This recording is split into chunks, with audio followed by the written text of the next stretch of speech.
Welcome to MMC news.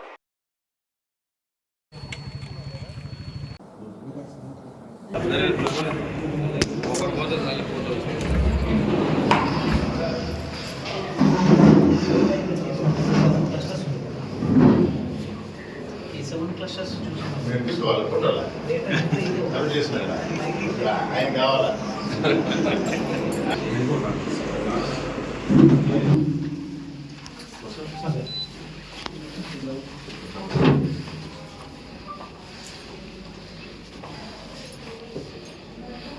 మా పని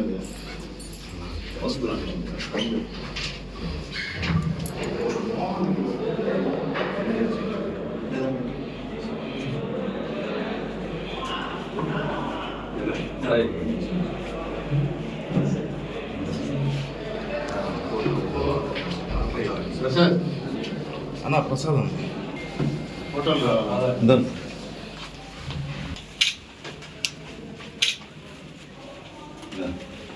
కొన్ని ఫోన్లో మాట్లాడుతున్నాను సార్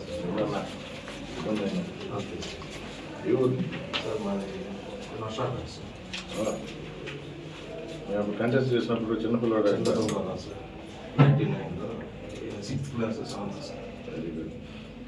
ఫ్యాన్ అయింది ఏసీ పక్కన కింద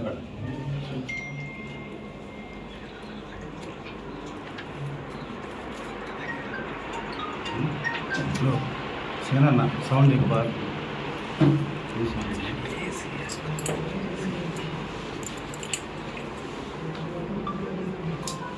సార్ ఫోటో ఇచ్చేసి చేశాను.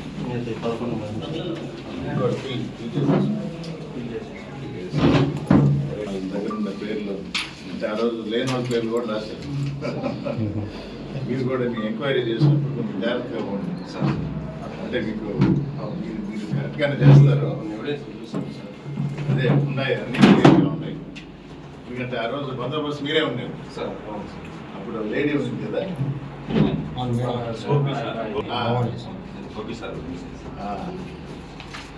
కానీ అంటే తారుమారు చేయడానికి కూడా వీలు లేకుండా క్లియర్గా ప్రతి విలేకరులు కూడా మాతోనే వస్తూ ఉండేది.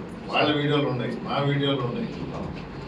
సరే ఇంకా ఏదో రాయటం రాశారు, లేని వాళ్ళ పేర్లు పెట్టారు. చాలా సింపుల్ కదా, వెరిఫై చేయడం మళ్ళా ఆ రోజు ఎక్కడ ఉన్నారు అనేది తెలిసిపోతుంది. క్లోజ్ చేయటం మంచిదే, మీ మీ విధి మీరు చేస్తాం. అలాగే సార్. Thank you sir.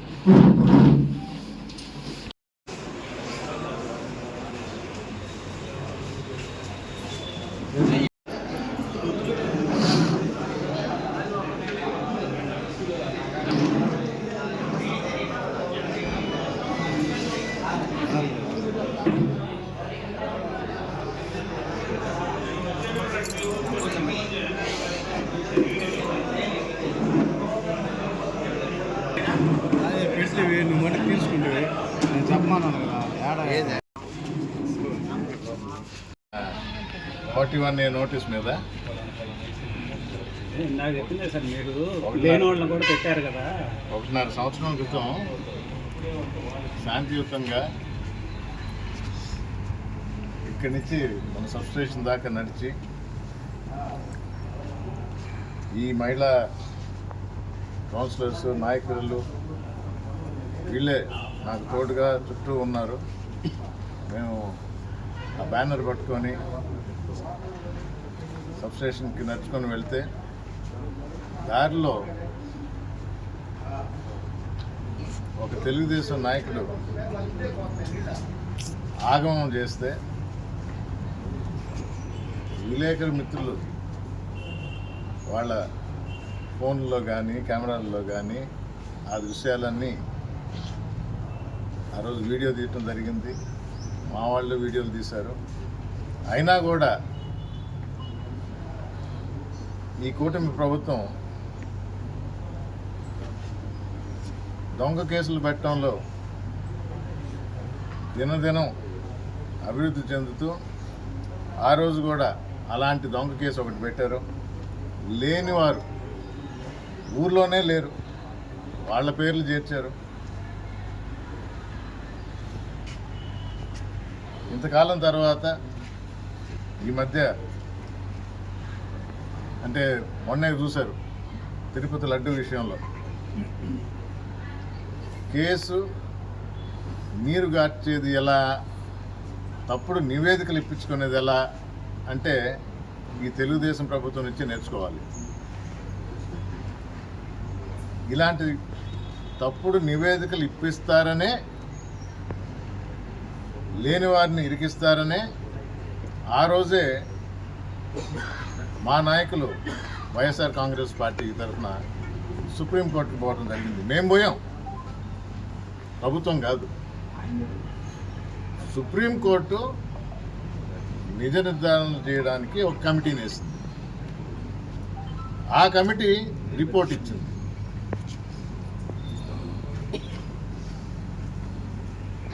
జంతు కొవ్వు ఉంది, ఫిష్ ఆయిల్ ఉంది అని హిందువుల మనోభావాలు దెబ్బతినేలా సాక్షాత్తు ముఖ్యమంత్రి చంద్రబాబు నాయుడు గారు సినిమా పక్కీలో డ్రెస్సులు వేసుకొని డిప్యూటీ సీఎం పవన్ కళ్యాణ్ గారు మరి శుద్ధి చేశారు. గుడిమెట్లు ఎన్ని శుద్ధి చేశారు. సుప్రీంకోర్టు నిర్దేశించిన కమిటీ ఇచ్చిన రిపోర్ట్లో ఇలాంటి జంతు కొవ్వు లేదు అని స్పష్టంగా చెప్పడం జరిగింది. మాకు నచ్చల. మేము చెప్పింది, మేము ప్రజలను మోసం చేస్తాం, మేము ఈ తప్పుడు సమాచారం ఇస్తాం, మళ్ళీ మళ్ళీ చెప్తాం, 1-4 ఛానళ్ళు ఉన్నాయి, 6 పేపర్లు ఉన్నాయి, దీని ద్వారా మళ్ళీ మళ్ళీ చెప్తాం అని సుప్రీంకోర్టు పెట్టిన కమిటీని పక్కన పెట్టి ఇప్పుడు ఈ ప్రభుత్వం ముఖ్యమంత్రి చంద్రబాబు నాయుడు గారు ఒక రిటైర్డ్ ఆఫీసర్ కింద మళ్ళీ ఒక కమిషన్ వేసింది. అందరికీ తెలుసు కదా ఇప్పుడు ఏమొస్తుందో. ఆయన అనుకున్న విధంగా వస్తుంది. అమరావతి టైంలో కూడా శివరామకృష్ణ కమిటీని పక్కన పెట్టి చేసింది ఇదే. దీనికి మళ్ళీ 45 రోజులు టైం పెట్టారు. అందరికీ తెలిసిందే. అంటే పేపర్ లీక్ అయింది అంటారు కదా, అట్లాగే పేపర్ లీక్ అయింది, రేపు తెలుస్తుంది. దాన్ని ఎలా ఎదుర్కోవాలో మాకు కూడా తెలుసు. వెంకటగిరికి వస్తే ఇలాగే ఈ తప్పుడు కేసు పెట్టి అట్లీస్ట్ ఒక రకంగా పద్ధతి రూల్స్ ఫాలో అవుతున్నాము, ఒక శుభ పరిణామం అంట. వెంకటగిరిలో మొదలుపెట్టారు, 41 year నోటీస్ ఇచ్చారు. ఇంతకాలం తర్వాత అయినా రూల్స్ ప్రకారం పోతున్నారు. దానిలో స్పష్టంగా ఉంది, లేని వాడి పేరు పెట్టున్నారు. ప్రతి ఒక్క వీడియోలో ఉంది ఏం జరిగిందో, ఎవరు వచ్చి ఎవరి మీద ఆగం చేశారనేది దర్యాప్తు చేస్తారు. ఏ విధంగా దాని ఫలితం వస్తుందో ముందు ముందు చూస్తాం. బట్ అట్లీస్ట్ పద్ధతి ప్రకారం పోయారు కాబట్టి ఆఫీసర్లని అభినందిస్తున్నాను. అలాగే నిన్నే కొత్తగా మున్సిపల్ కమిషనర్ మా ఎంఎంసీలో చూసిన 21 సంవత్సరాల తర్వాత 21వ తేదీన 21వ కమిషనర్ అంటే అది కూడా చూడాలి. 21 సంవత్సరాల్లో 21 మున్సిపల్ కమిషనర్లు అంట. అది కూడా ఎంతవరకు కరెక్టా? ఎందుకు ఇక్కడ పనిచేయలేకపోతున్నారు? ఈ సమయంలో ఎవరు ఎమ్మెల్యేగా ఎక్కువ కాలం ఉండింది గుర్తుపెట్టుకోండి. మంచి న్యూస్ చెప్పారు. 3వ శనివారం స్వర్ణాంధ్ర స్వచ్ఛాంధ్ర అనే ఈ ప్రభుత్వం ఒక కార్యక్రమం చేస్తుంది. దానిలో భాగంగా మన పట్టణాన్ని శుభ్రంగా ఉంచాలి అని కమిషనర్ గారు చెప్పారు. మంచిది. దానికి అనుగుణంగా వెంకటగిరిని డెవలప్ చేయండి, రావాల్సిన నిధులు రాబట్టండి, అధికారుల సహకారం తీసుకోండి. వైఎస్ఆర్ కాంగ్రెస్ పార్టీ వెంకటగిరి ప్రజల తరఫున మున్సిపాలిటీలో మీకు ఎలాంటి సహకారం అందించాలన్నా మేము ముందుంటాము. మా కౌన్సిలర్స్ అందరూ ఉన్నారు. ఇదివరకు జరిగిన తప్పులు పక్కన పెట్టి అందరినీ కలుపుకొని ముందుకు తీసుకుపోవాలని కిరణ్ కుమార్ గారికి తెలియజేస్తూ కొత్తగా ఛార్జ్ తీసుకున్నందుకు అభినందనలు తెలుపుతూ ఆఫీసర్లు కూడా ఇంక నుంచి రూల్స్ పాటించాలని కోరుతూ సెలవు తీసుకుంటాం.